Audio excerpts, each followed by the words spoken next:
Good evening, everyone, and welcome to AI Safety Asia's Beijing Virtual Roundtable, Accelerate with Foresight, Safeguards and Preparedness for East Asia's AI Future. We're honored to have a distinguished group of experts with us today for the panel discussion and keynote speech. As governments and companies alike aim to capture the economic and strategic value of AI, a growing question has emerged. How do we pursue rapid innovation with built-in preparedness, safeguards, and strategic foresight? This question is particularly urgent in East Asia, and especially in China, where we've recently seen significant moves to strengthen AI safety regulation, including ongoing reviews of cybersecurity laws and new governance frameworks. China's approach will not shape only its own AI trajectory, but influence regional and global norms for years to come.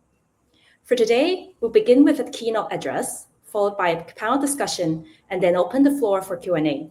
We encourage you to submit your questions throughout the session using the chat function. Before we start, let me introduce our exceptional lineup. We have Gabriel Wagner today for our keynote speaker. He's an international AI governance researcher at Concordia AI. Gabriel contributes to Concordia AI's groundbreaking research on the state of AI safety in China and brings invaluable insights into cross-border coordination challenges. He's also a current Yenqin Scholar at Peking University with a background in science and technology policy analysis. For our panel speaker today, we have Ms. Kuan Yi, Head of International AI Governance at Concordia AI. Kuan Yi leads critical work promoting international coordination on AI safety and is a key contributor to the International AI Safety Report, supported by over 100 experts across multiple countries. She's also a research affiliate at the Oxford Martin AI Governance Institute and previously worked with Professor Wang Zhixi at the Peking University Institute. We also have Dr. Dong Ting, fellow at the Center for International Security and Strategy at Tsinghua University. Dr. Dong specializes in non-traditional security challenges with a particular focus on technology and maritime security. Dr. Tianjiao Jiang is an associate professor at the Fudan University Development Institute and an associate director at the Center for BRICS Studies. He has published 2 books and over 20 academic papers in leading journals focusing on science, technology, and international security. He has also delivered presentations at various institutions, including the Carnegie Endowment for International Peace, Foresight China Center of Yale, and the Cyberspace Administration of China. Last but not least, we have Scott Singer. Scott is a fellow at the Carnegie Endowment for International Peace and co-founder and director of the Oxford China Policy Lab, a research group that seeks to mitigate structural risk in the US-China relationship. Scott has also contributed to landmark reports shaping global understanding of frontier AI capabilities and policy.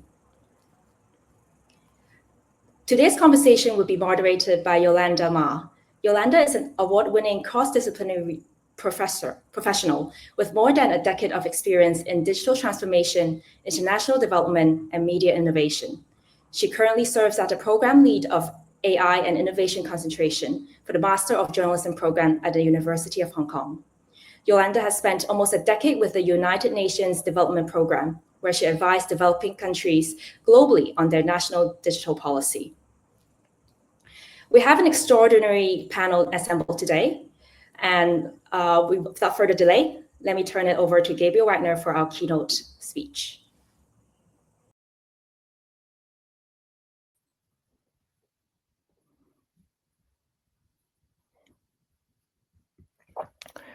Thanks a lot, Melissa, for this kind introduction, and thanks to AI Safety Asia for organizing this important roundtable and giving me an opportunity to speak here.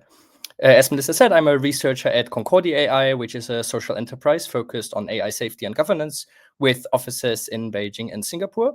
And I will now give a roughly 10-minute presentation, which draws on key insights from a report that we published recently titled State of AI Safety in China.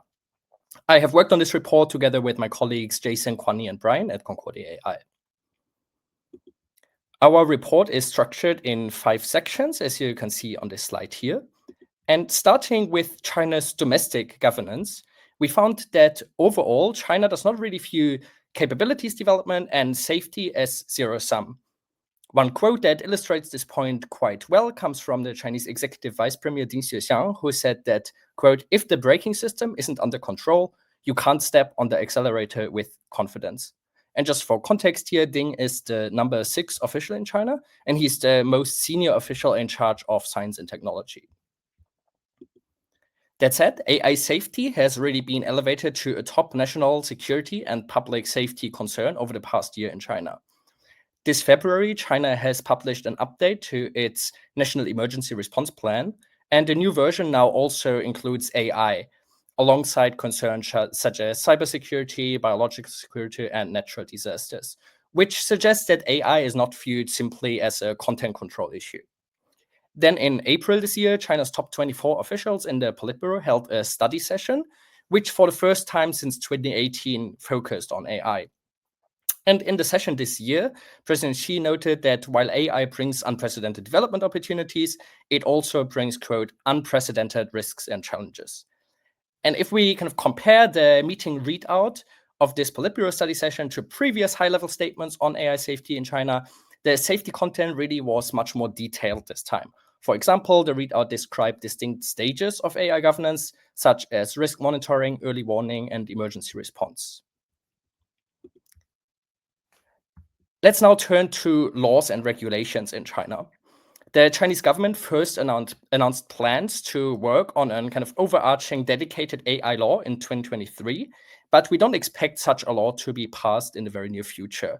That is because the 2024 and 2025 plans of the National People's Congress, which is China's legislature, included only generic references to working on AI-related projects, signifying that the AI law as such is deprioritized. However, it also does not mean that an AI law is entirely off the table. Officials have signaled that progress on such a national law would be incremental and that the government might be taking a more holistic approach. And in fact, just last week, the revised cybersecurity law in China was released, which now includes a clause on AI and AI safety. And this is pretty much in line with this idea of integrating AI content into a range of laws rather than necessarily rushing to pass a standalone AI law quickly. There are some interesting unofficial model AI laws written by 2 groups of legal academics in China, and you can see some information about those on the slide here. So while China lacks one overarching AI law, it has already introduced a range of AI regulations, beginning as early as 2022, which is earlier than many other major countries. These regulations fall under 2 broad categories. The first are security regulations for specific types of AI, recommendation algorithms, deep synthesis algorithms, and generative AI. And these regulations are led by the Cyberspace Administration of China, or CAC. And then the second group are AI ethics review regulations, which are led by the Ministry of Science and Technology and Ministry of Industry and Information Technology.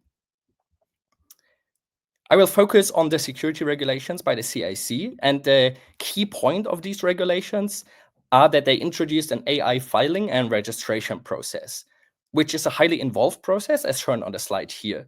In particular, it requires safety tests on various risks, and Chinese regulators must be given pre-deployment access to models and approve them before they can be released. In China's domestic governance, the space where we really observed most developments over the past year was standard setting. Standards are really a crucial part of China's AI governance ecosystem because they provide detailed implementation guidelines for the kind of regulations that I just talked about. And we have seen standard setting speed up a lot this year, with China issuing as many national standards on AI in the first half of 2025 alone as in the 3 previous years combined. These existing standards cover things like harmful and illegal content filtering, privacy and data security, bias, and labeling of AI-generated content. They do currently not yet really address frontier safety risks. However, a key standard setting body in China called TC260 has issued an AI safety governance framework, first in 2024 and then version 2.0 this year. And this framework does explicitly highlight frontier risks, including loss of control of advanced AI and AI misuse in critical domains, including in cybersecurity or in chemical and bioweapons. And the version 2.0 of this framework now puts even stronger emphasis on these kind of catastrophic risks. This document can really be understood as a kind of blueprint for where AI standard setting in China might be headed next. So it's very possible that these frontier risks will be more directly addressed in national standards in China over the next few years. Let's now briefly turn to China's approach to international AI governance. China's top leadership has pretty consistently reinforced two central priorities in its international AI messaging. The first is on bridging the global AI divide, where, for instance, President Xi has warned that AI could become, quote, a game of the rich countries and the wealthy. And then the second is the safe and controlled development of AI. For instance, Vice Premier Ting has warned against the risks of disorderly international competition in AI. China has engaged on those issues through a range of international channels. Multilaterally, China has initiated a UN resolution on AI capacity building for developing countries. China has held bilateral dialogues with a couple of countries, including the US and the UK, which likely included discussions on AI safety, though the dialogue with the US has not convened since May 2024.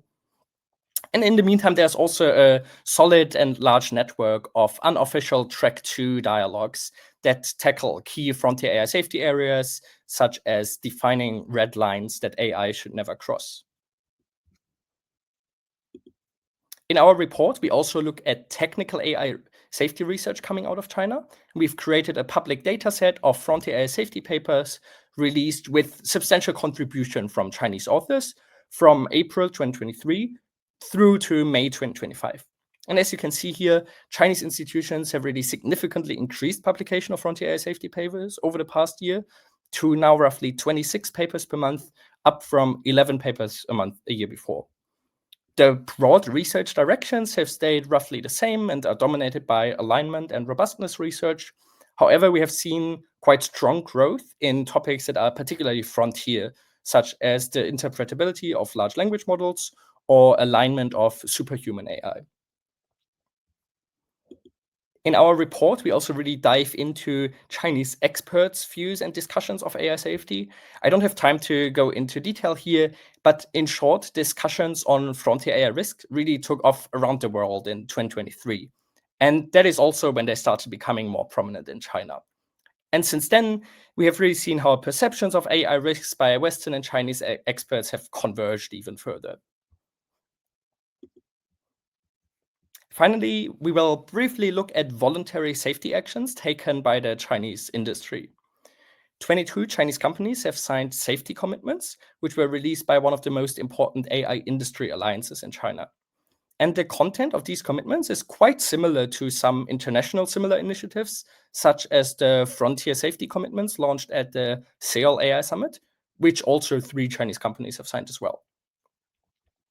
And while none of the major AI companies in China have published a frontier AI safety framework yet, in July this year, Shanghai AI Lab, which is a national AI lab, released a frontier AI risk management framework, which guides developers throughout risk identification, assessment, mitigation, and governance. And the risks this framework focuses on are cyber offense, biological threats, large-scale persuasion, and loss of control. And Concordia AI has co-authored this framework. For our report, we have also systematically reviewed the technical model cards of 13 major Chinese foundation model developers. At the time when we wrote the report in July, only 3 of the model cards had a dedicated section on safety, and only 3 were reporting any kind of safety evaluations.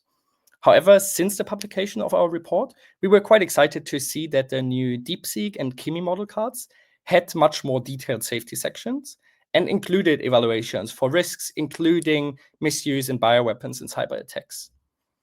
In particular, the publication of DeepSeek R1 in Nature really marked the first time that any widely used large language model has gone through such an independent peer review, which really raises the bar for safety transparency going forward. Overall, our report really shows how various actors in China are taking AI safety increasingly seriously, and also that China is open to international collaboration on these issues. We could only scratch the surface here in the 10-minute presentation, and I encourage those who are interested to download the full report, which draws on around 300 primary sources and has more than 60 pages of analysis. But with that, thanks a lot for your attention. And I'm now turning it back to Melissa and Yolanda to dive even deeper into some of these topics together with the panelists. Thank you. Thank you, Gabriel. Thank you so much for the very insightful and very detailed presentation. So right now, I will bring Yolanda and the panelists on stage for our next session, the panel discussion. Thank you so much. And we now have 4 our panelists on stage. And I am Yolanda, I'll be moderator for today. And thank you again, Gabriel, for the very comprehensive opening for all of us to be on the same page about the state of AI safety in China. And I'm very impressed how you managed to do that in 10 minutes. I was expecting you will go over time. And we have, as Melissa mentioned in the opening introduction, right? China's approach to AI governance will not only shape its own trajectory of AI development in the country domestically, but also influence the region and global norms. So earlier this year, China actually released a global AI governance action plan where the government has clearly laid out its ambition to be a leader in the space globally. But there are still a lot of questions to be unpacked. And that's where we have a stellar panel here to help us understand this issue further and deeper. For the first round, I will just throw out some questions and I'll open to all panelists to pick up whatever question you feel more comfortable to answer. So, and it's more in the space of China and the rest of the world. Starting with what kind of role does China actually want to play in the global AI governance space? How is China's approach different from EU and the US? How will China influence the global South, as it's actually mentioned in that global action plan on the AI safety regulations, as many global South countries are just starting to shape up their regulations these few years. And what can we expect in the next year or two with all these geopolitics kind of unfolding? So these are some of the very opening questions for our panelists. And I don't know, whoever wants to start, and we'll go one by one for the first round.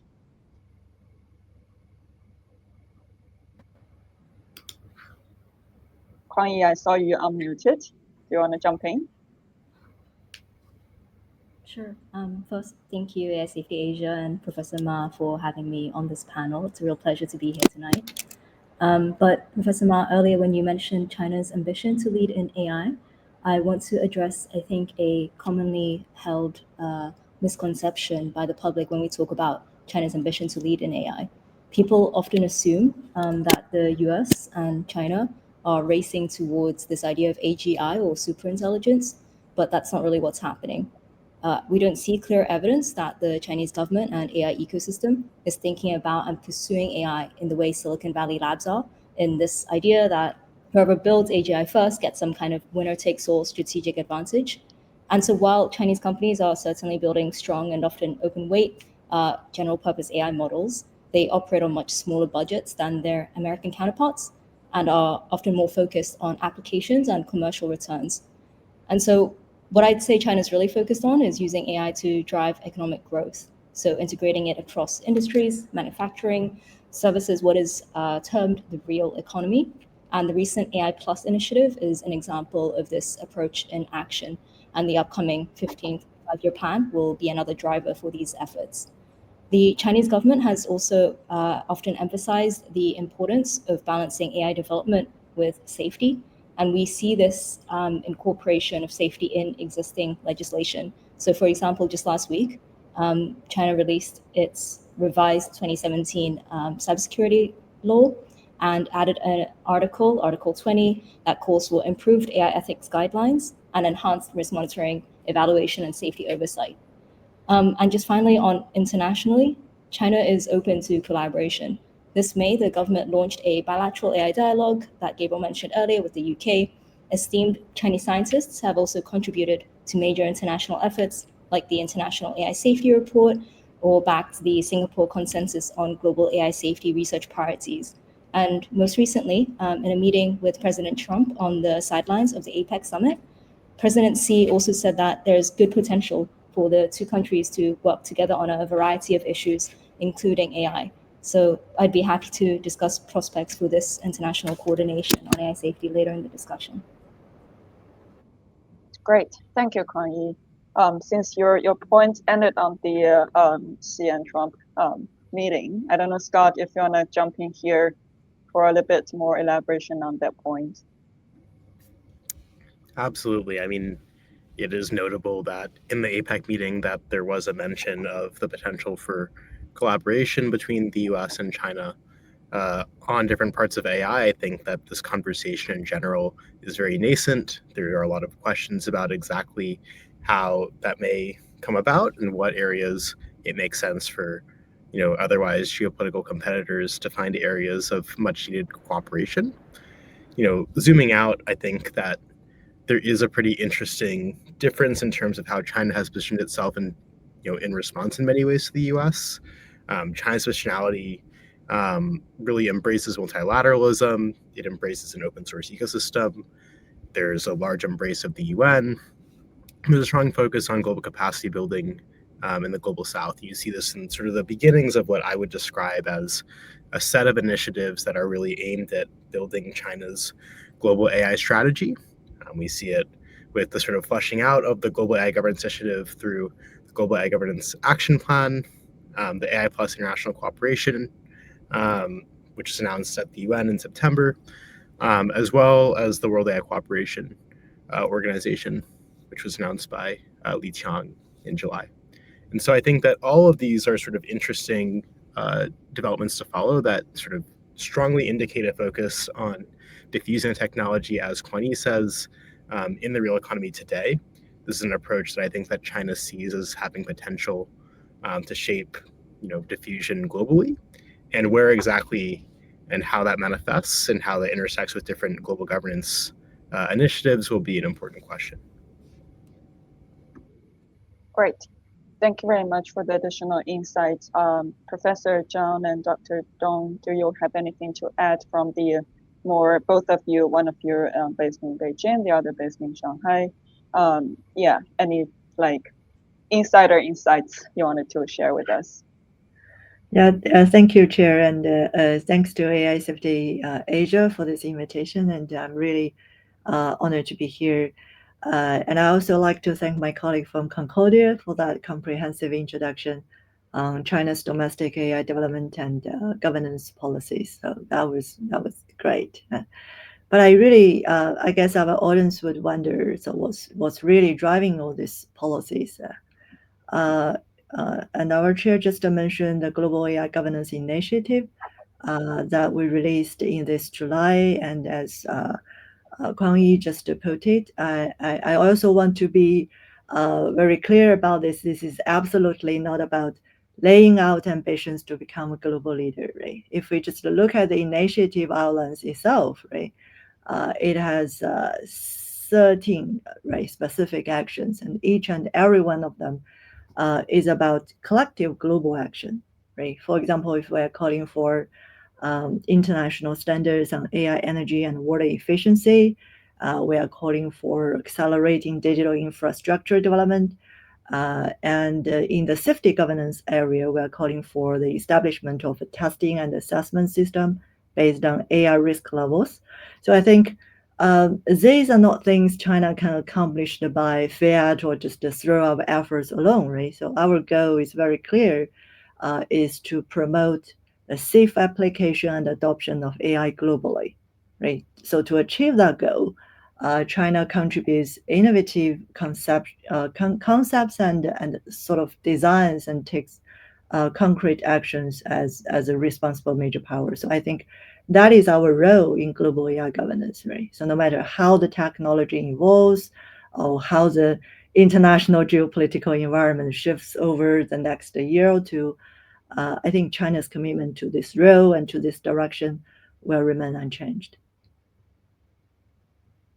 Great, thank you. And Professor Jiang?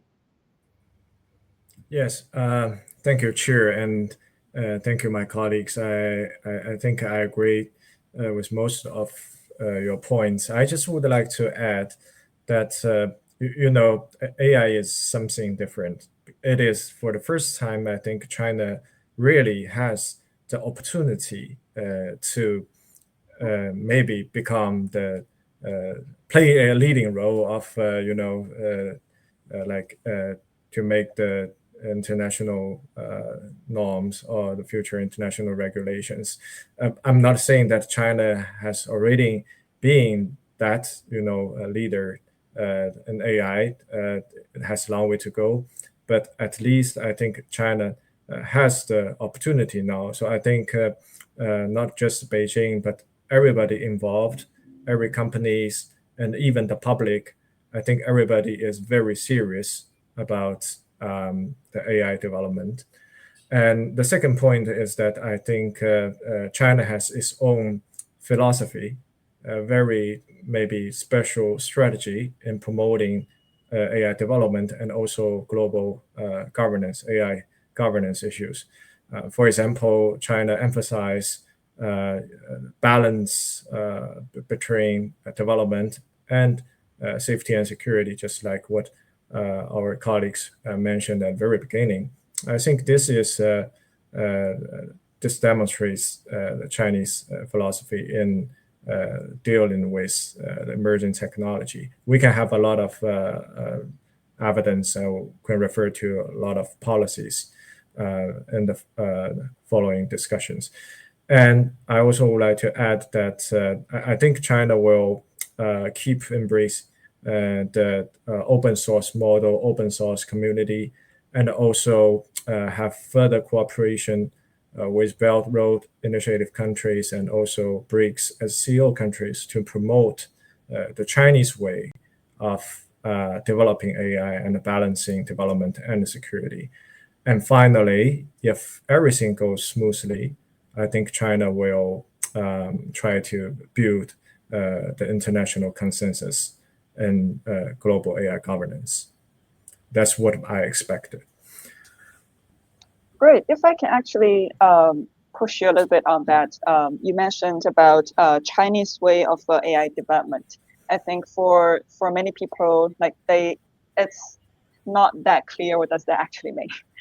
You gave some example about the balance between the economic development and the safety. Could you give us some more further examples, especially and on that point, maybe you can also help us understand how the AI ecosystem in China actually works. How does different players actually collaborate with each other domestically, but also with international players? Yeah. Thank you, Chair. I think this is a great question. So I'm also trying to follow because, too many things are happening here every day. I mean, just like what I mentioned, it seems everybody is involved. Everybody is talking about AI. If you don't talk about AI, you just, you miss the train. So, well, where to start? Maybe I will say that, because of the political system, obviously we get we see, the policy design from the top, from Beijing. But as I mentioned, I think the idea behind the policy design is to balance development and safety. So we usually have some soft law. So not like what EU passed, the AI Act. In fact, China introduced several domestic regulations on AIGC, on other AI applications. Some of them have been already introduced by our Concordia colleagues. I think the top leader pay much attention to AI safety and security. There are a lot of important speeches, policies, but at the same time, you see that it is still very active. In AI innovation, and there are a lot of small and medium enterprise enter into the AI industry. So I think it's a quite good balance, and also a lot of encouragement policy from the government side. For example, you can have the tax policy for small and medium enterprise. You can have the special fund for these companies involved in AI and the related industries. So I think this is from the top level. So they have a very good policy guide. And the most important player is the enterprise. So not just leading tech giants, for example, Huawei, Ali, Tencent, Baidu. You all know these tech giants. They are competing with each other. It's I think a really serious competition here. They have their own models one by one. It's very serious competition, but also especially this year we know the DeepSeek, and now we talk about the DeepSeek effect. It is very encouraging for small and medium enterprise. So it's not just the tech giants, it's not just state-owned enterprise, but it seems that everybody can have their own models at relatively low costs. So it's very encouraging, and it also encouraged local governments. I mean, from different cities and provinces, they keep asking why DeepSeek is not, and DeepSeek is in Hangzhou. It's not the top tier cities in China, but other cities, Beijing, Shanghai, Guangzhou, Shenzhen, they keep asking why DeepSeek does not exist in my city. So we need to invest more and encourage more enterprise to develop their own models. So we have some other, we call them the 6 little tigers, Zhipu, Minimax. There are a lot of leading AI companies to build the AI ecosystem. And last but not least, the open source models and open source communities, like what I mentioned. This is Chinese strategy. So if you visit Shanghai, I will recommend that visiting the Mosu Kongjian at Xuhui Bingjiang, and also Moli Shequ. So there are some innovation park concentrated by these AI companies, tech companies, but also investors and upstream, downstream, so everybody involved.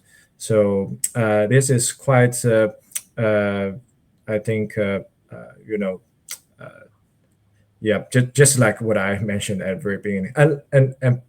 And last point, also from like universities and research institutes.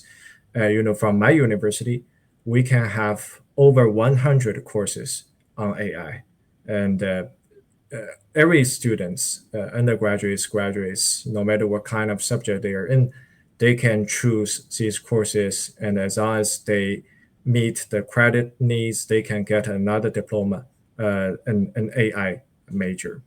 And every year we have over 5 million graduates from STEM majors, and I think half of them will join the AI industry development. So I think all of these, I think they are making part of the whole ecosystem, AI system in China. Yeah, great. Thanks, Professor Jiang. Your last point about the education is actually one of the things that I've been seeing, like, coming up a lot in the debates about the like how China is really pushing the education on AI in terms of this talent development. So Dr. Dong, is that the same case for your university as well? And I wonder if all the universities are really pushing on the AI education. And then another question for you, Dr. Dong. We've been talking about the ecosystem and how China collaborates both domestically and internationally. The topic for today is on AI safety. So I do want to bring us back a little bit to the AI safety and AI risks. So if you can also help us understand a bit more on how China views its AI risks, how it's different from the rest of the world, and what are the risks that China really emphasizes on. I think Gabriel already mentioned some of that in his opening, but if you have anything to add, so if you can give us more insights on that front. Thank you. Thank you. Sure. And here in Tsinghua, we have a lot of new established colleagues on artificial intelligence. So we have like AI College, we have like AI International Governance Research Institute, and our center, Center for International Security and Strategy. We started our Track 2 dialogue with Brookings since 2018. So, and we have AI Industry Research Institute here in Tsinghua, I think led by Professor Zhang Yating. So a lot of, yes, as my colleague Tianjiao mentioned, a lot of is happening here in universities. And speaking of China's government of governance of AI risks, I think I would like to make a brief introduction of China AI Safety and Development Association. I know Scott had several good pieces on this topic. Right, it's sort of China's equivalent to the ACEs in other countries, you know. It's quite interesting because there is currently no single unified authority for international AI safety governance.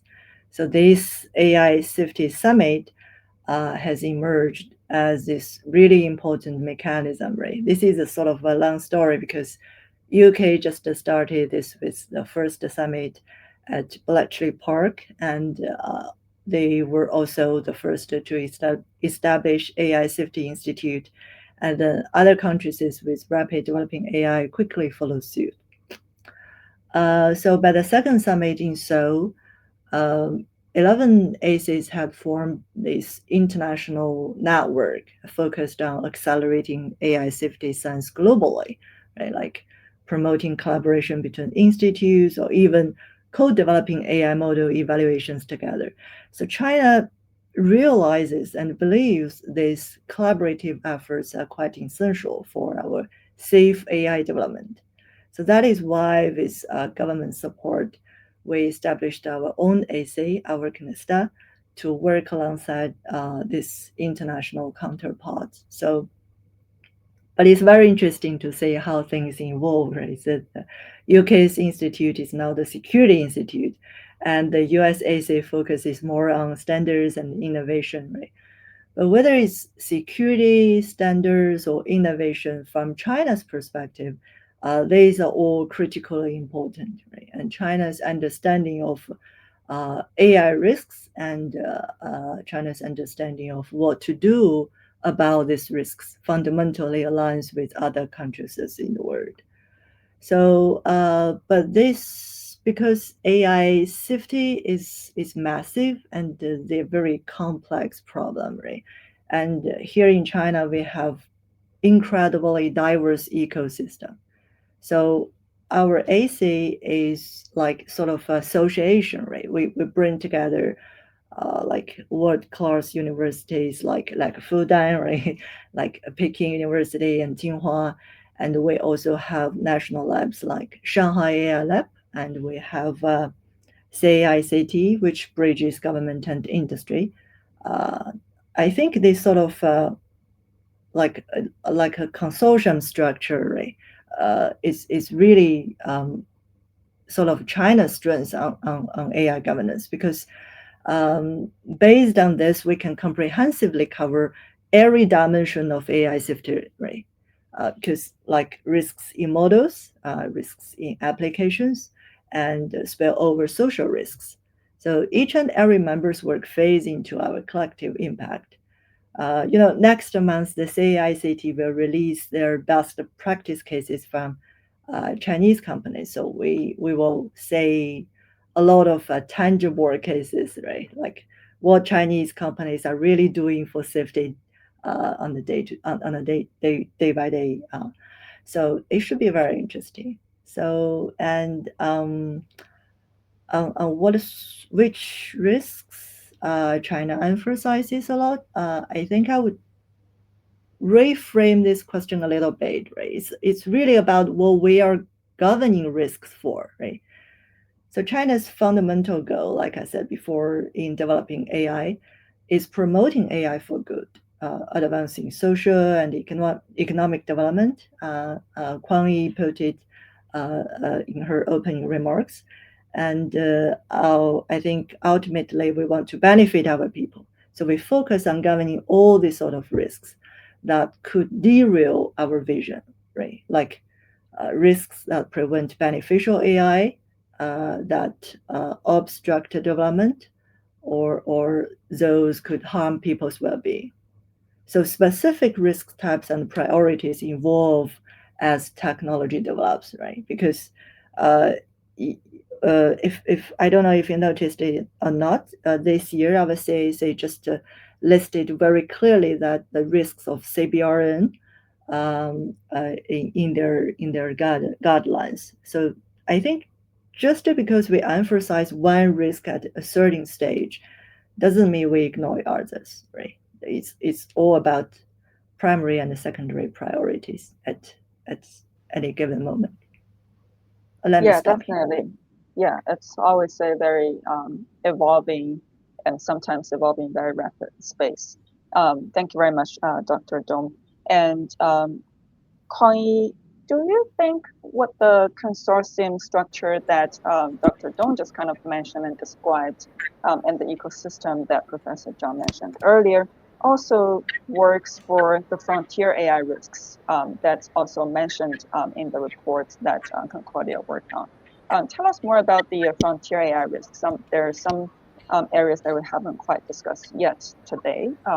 And more specifically, how can China and international partners, because some of these frontier AI risks is kind of borderless, right? It doesn't only happen, it doesn't only harm one country or another. How can international community actually jointly mitigate these risks? Or is that collaboration actually possible? Over to you. Yeah, thank you, Professor Ma.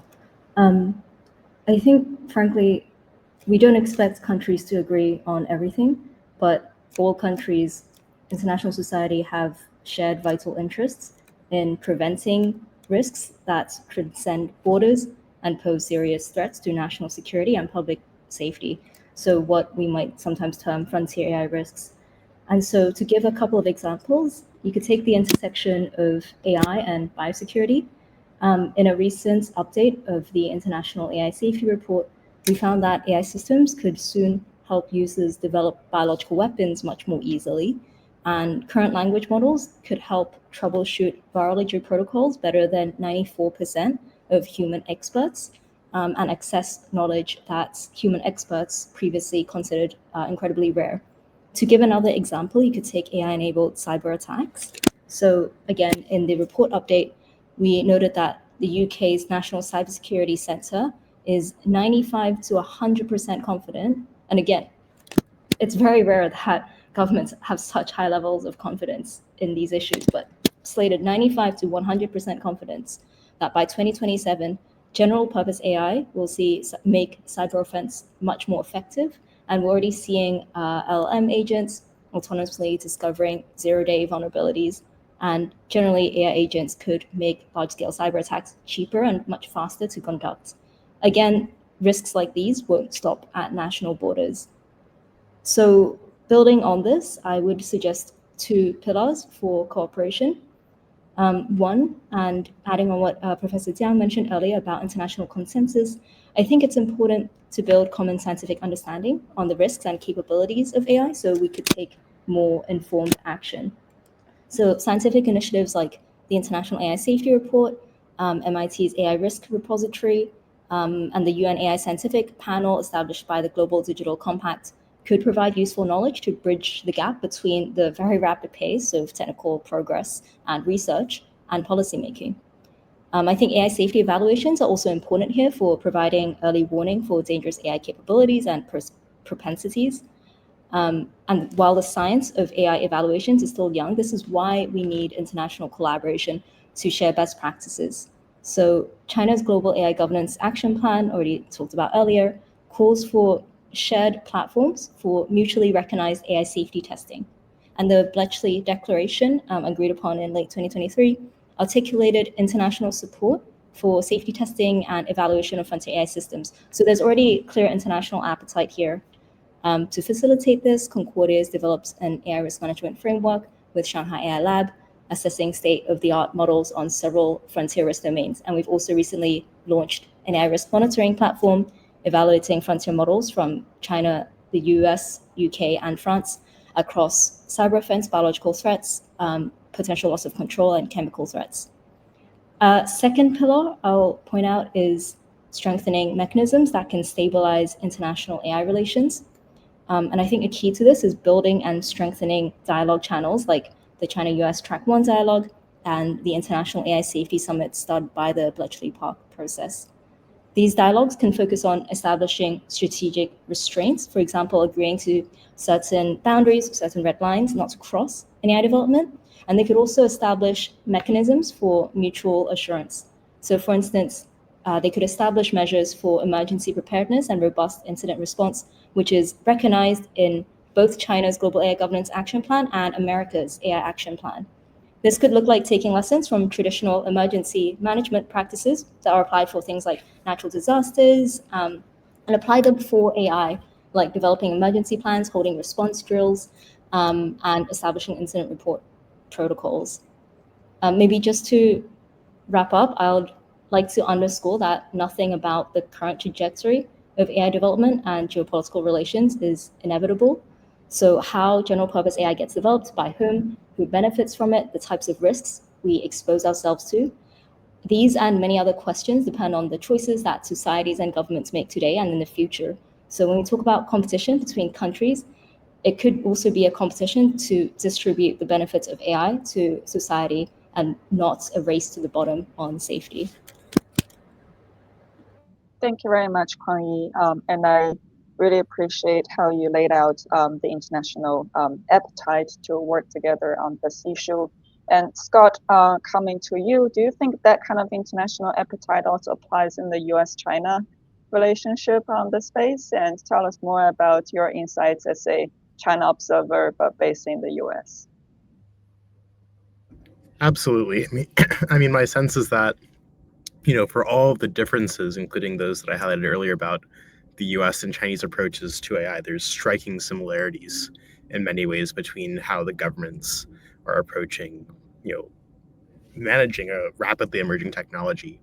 I think both countries are embracing what AI can do for them domestically. In China, we have AI Plus.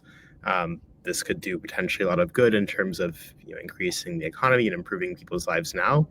In the US, we see similar efforts to make AI really useful today. It's happening much more in the private sector, but there's definitely an emphasis on making the most of the technologies we have now. There's also on both sides a clear aspiration to share the technology that they have with the rest of the world. The way that this gets framed is different. In the US, it's discussed as things like export packages. In China's context, this is AI plus international cooperation. But the core point is that there is a very useful technology that the rest of the world benefits from.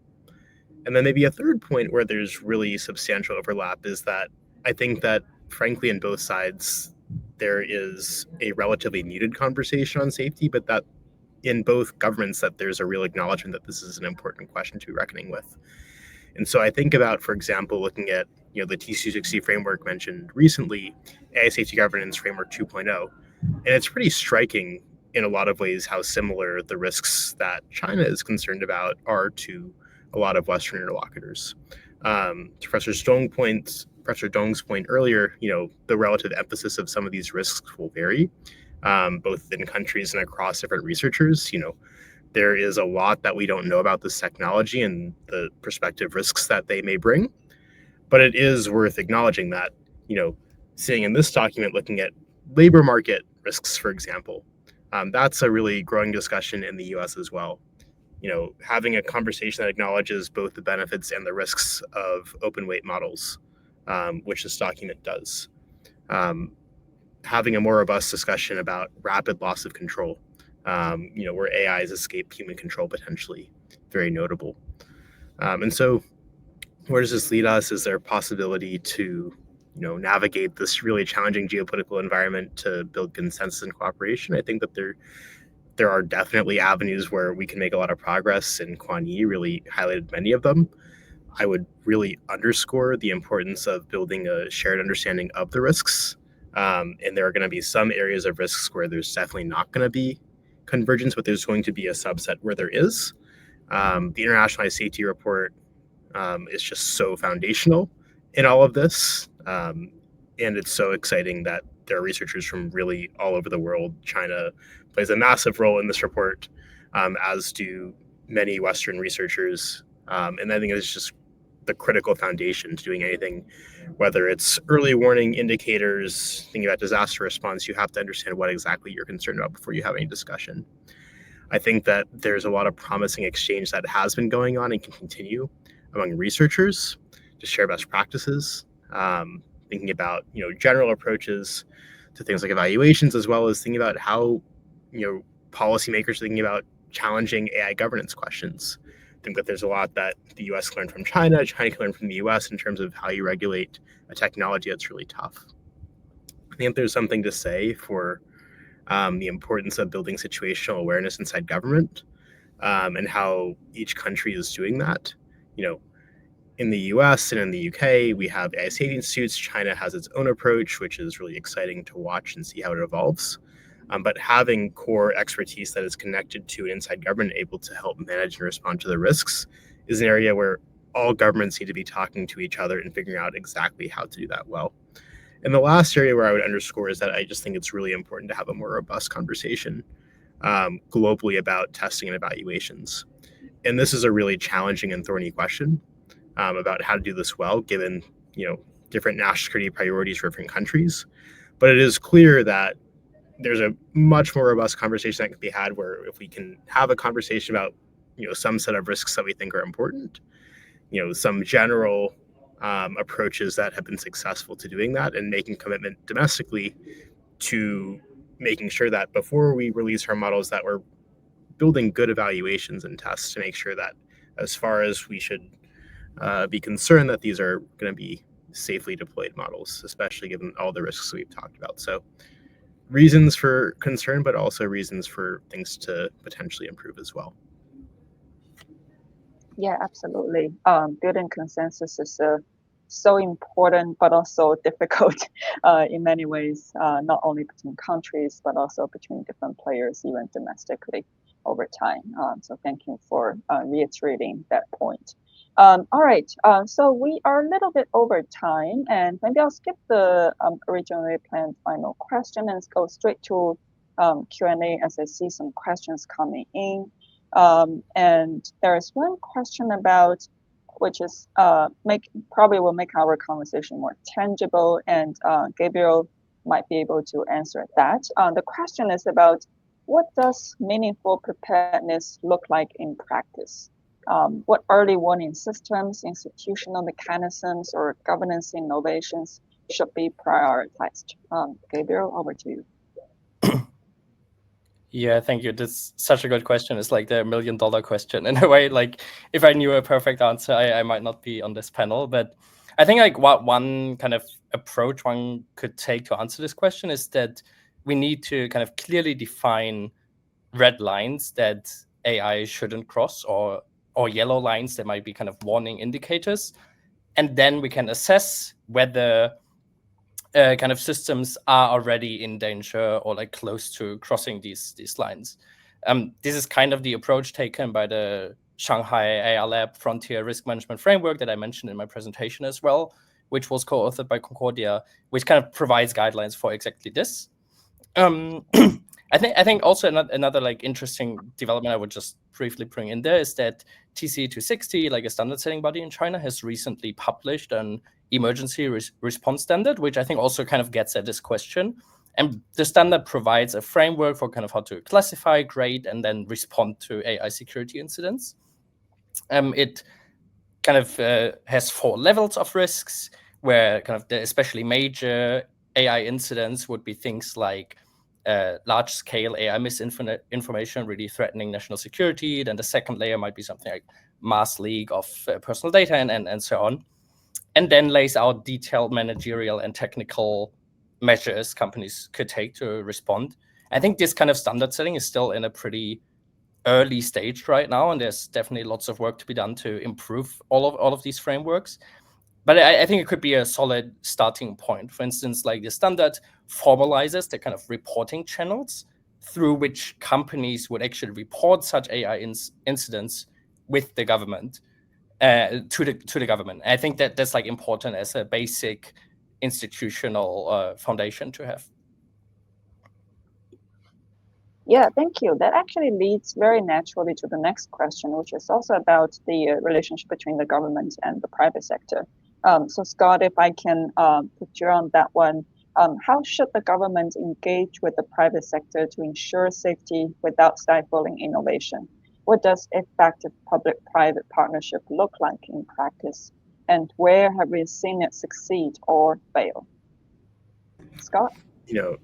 It's a really challenging question to figure out where exactly this balance is, especially thinking about the compliance burden on companies when AI has so many benefits that it could bring to society. And I think that a really promising approach here is one that focuses on generating more evidence and visibility to governments about the risks.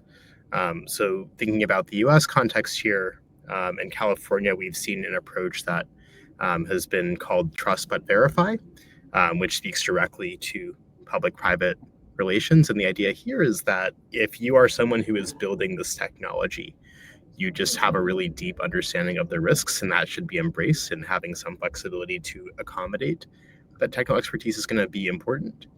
That said, it's the role of governments to make sure that the technology is being used in a way that benefits the public. And so in that context, where California landed was an approach that has accountability through whistleblower protections. The companies are required to release safety frameworks that detail the risk mitigations that they're going to implement to make sure that their models are safe before deployment. And there is now incident reporting, so having documentation of incidents that are notable, that are clearly caused by AI with certain thresholds. But these are all things that are not going to absolutely cripple innovation, but are things that just make governments much more credible and literate in responding to different risks. So I think that there's a lot to say globally about, there are many different approaches, and exactly what evidence generating policy looks like will be different. But as a framework, I think it's very promising. Great. Thank you, Scott. There's one question that I'm not sure who's the best to answer, but let me read out the question, which I think is very important. And that's one question that I used to struggle a little bit when I used to work with the UN. So the question goes, many countries have published national AI strategies that emphasized both competitiveness and responsibility. How effectively are these strategies being implemented? What gaps exist between stated ambitions and actual policy execution?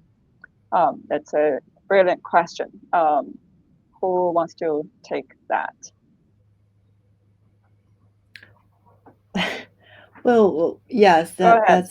that's a really great question. I think the key is having very clear institutional mechanism and accountability, right? But yes, this is a challenge every country would face, right? Technology moves so fast, so policies can feel outdated by the time they are implemented.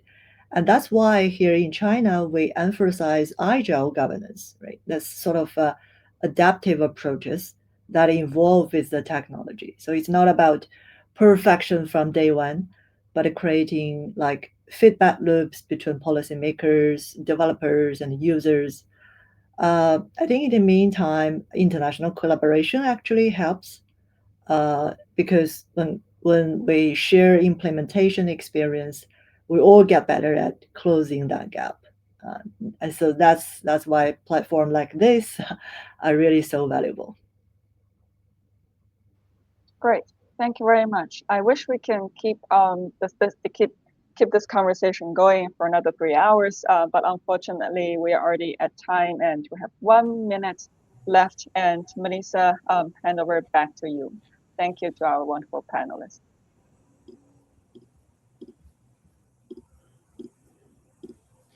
Thank you, everyone. Thank you so much for joining us today. Thank you so much for the wonderful questions and a very insightful discussion. So please follow us at AI Safety Asia for more upcoming events. And if you have any questions regarding this roundtable, feel free to let us know. And we're happy to continue the conversation offline. Have a great evening. Thank you very much.